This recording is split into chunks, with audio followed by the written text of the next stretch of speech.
We're here with Reese Senior Bowl Executive Director Phil Savage. And Phil, we talk about filling in the blanks in the pre-draft process, whether it's at the Reese Senior Bowl, the Combine, or Pro Days, or preferably for most players, all three.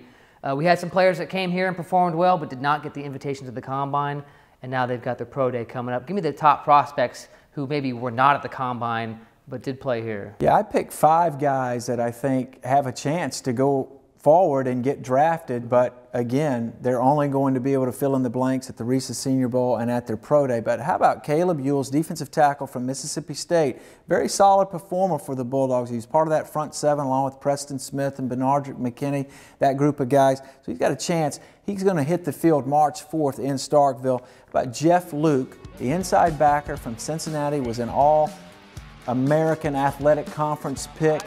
Led the Bearcats in tackles, was a former #1 recruit to Florida State before he transferred, and showed up in our game, performed well here. So he hits the field March the 11th at Cincinnati. Jeff Luke, a name to keep an eye on. A couple other guys here. How about Shaq Mason, the offensive guard from Georgia Tech? Now, they work out March 13th, but Shaq Mason played in a wishbone style of offense. Struggled on the Tuesday practice here, got better on Wednesday, and then really showed up on Thursday and in the game. He's got a chance to go make a team next year and be a draft pick, but he'll work out with Georgia Tech on March 13th.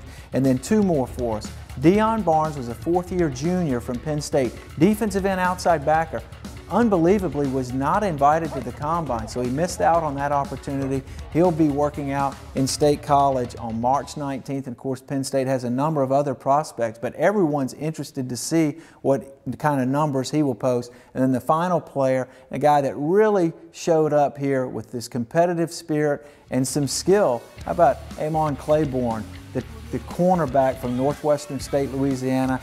He'll work out on March 24th, and it's going to be all about the 40 time for him. I think he'll jump well. I think he'll test out pretty well, but he's a bigger upper body with long arms, small school caliber cornerback, played at the same school as Jeremy Lane, who has been with the Seattle Seahawks the last couple of years. We talk about those 3 phases with our game and the Combine and the Pro Day, but if they go to their Pro Day and run the 40 and do the bench and fill in all those blanks that they would have filled in at the Combine, does it really matter if they miss the Combine? Well, it really doesn't matter with the exception of this aspect of it. If they show up and test well enough and now they've garnered some interest, then they could get that invitation as one of the 30 player visits that every organization gets a chance to have, and that primarily is to come in and get the medical and physical examination out of the way, and that's what usually happens at the end of March and early April. Well, we'll see if they can have big Pro Days coming up here in the next couple months.